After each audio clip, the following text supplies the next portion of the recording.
mesma exatidão. Assim, o fato mais importante na construção das grandes pirâmides surgiu antes da colocação das pedras, embora Nath e seus companheiros construtores nada soubessem a respeito. Após 11 dias levado pela correnteza em direção ao norte do Nilo, Nath ainda estava a horas de distância de seu destino final, Gizeh.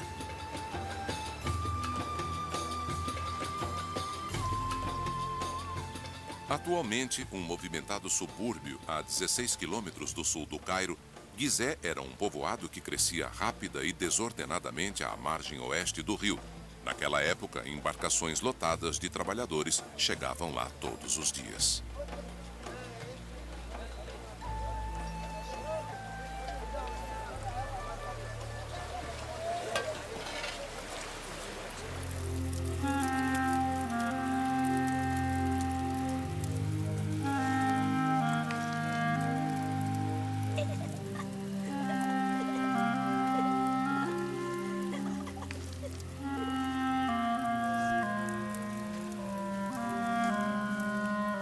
No palácio de Gizeh, os arquitetos de Quéops planejaram por um longo tempo a construção de uma pirâmide perfeita, que fosse maior do que qualquer outra já existente ou que viesse a existir depois. Que se mantivesse como a maior construção na Terra até ser ultrapassada pela Torre Eiffel em 1889.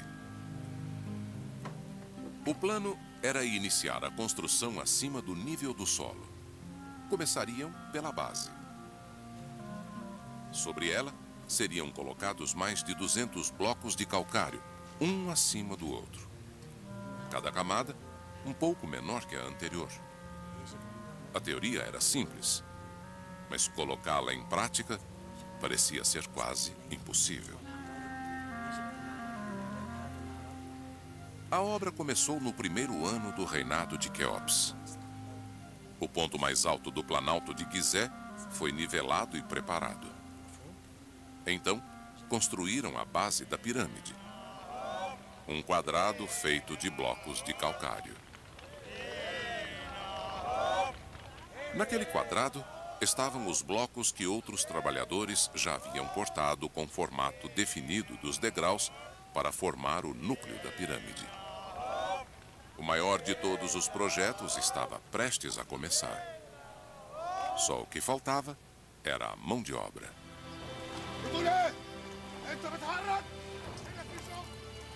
Naquela manhã, chegamos em Gizeh.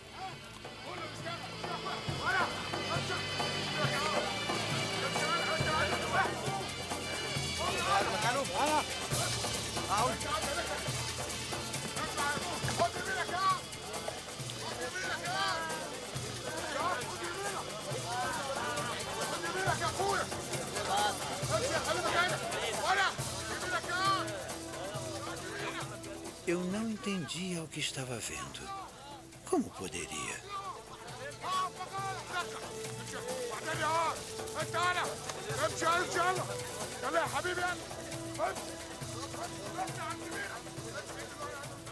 Deixamos o rio para trás e começamos a subir o deserto adentro.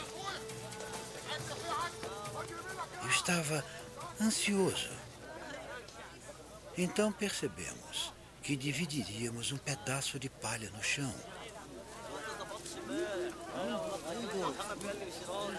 Não sabíamos qual seria a nossa tarefa, tampouco o que aconteceria a seguir. Naquele dia, vi mais uma coisa que me impressionou muito. Nunca vou esquecer. Todos estavam comendo. Frutas, pão, cerveja e outras coisas que eram servidas. Em casa, se comíamos algo, era porque nós mesmos tínhamos caçado ou plantado. Caso contrário, passaríamos fome. Mas aqui, se você trabalhasse, teria tudo o que quisesse. Até mesmo lenha para a fogueira. Viajamos 11 dias e 11 noites para chegar a Gizeh. Mas nossa verdadeira jornada apenas começava. Acordamos cedo logo após o nascer do sol. Já estava claro que teríamos que lutar pela nossa sobrevivência.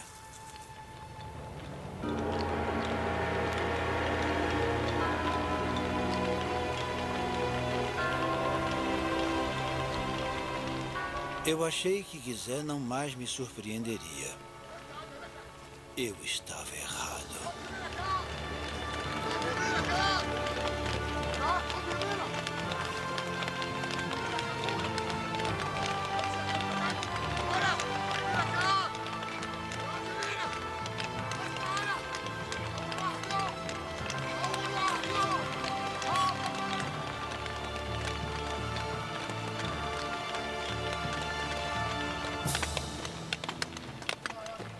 A lembrança mais nítida que tenho é do barulho.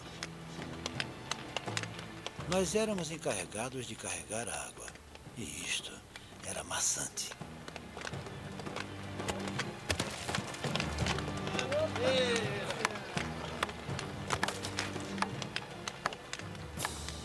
No início, a pedreira parecia um caos, mas em pouco tempo comecei a entender seu funcionamento. Os trabalhadores eram controlados e cada um tinha seu lugar e função. –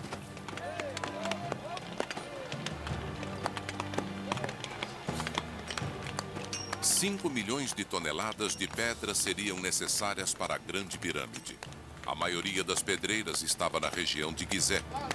Estima-se que cerca de 1.500 homens realizaram este serviço, um trabalho muito pesado que não era para trabalhadores reais como Nat e Davar. Cada minerador possuía um formão de cobre, o metal mais resistente conhecido pelos egípcios, que mesmo assim perdia o corte facilmente com cerca de 100 batidas. Por isso, havia um grupo suporte para afiar as ferramentas, outra tarefa para especialistas. Cada homem pegaria um formão, iria derretê-lo, refazer sua ponta e resfriá-lo com água antes de colocá-lo em uso de novo.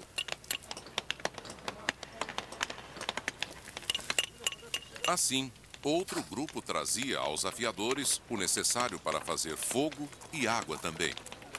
Esta tarefa, com certeza, era destinada aos trabalhadores ainda sem treino.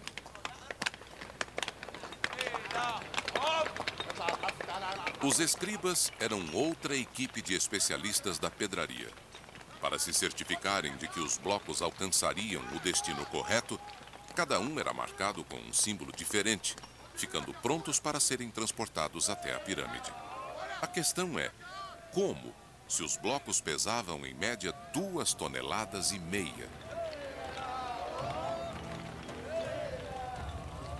Durante alguns dias tínhamos que levar água para os afiadores, que se auto-intitulavam os beberrões de Quéops.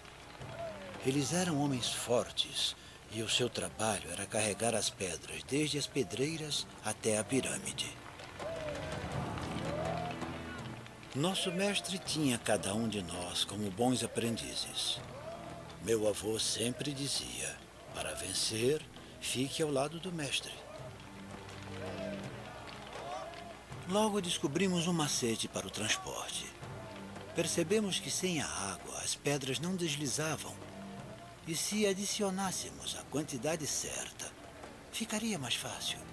O segredo era a argila, que molhada nos permitia deslizar qualquer coisa.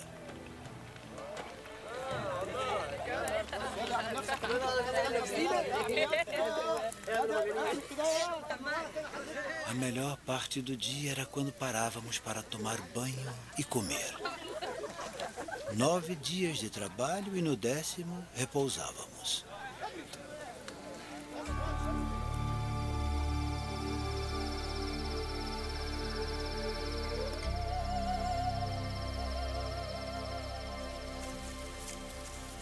Terminado o trabalho, permanecíamos ali. Porém, a alguns trabalhadores era permitido retornar para casa após alguns meses.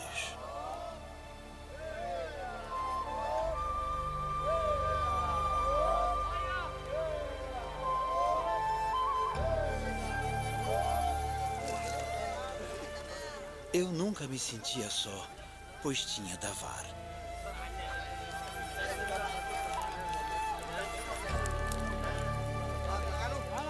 Extraordinário.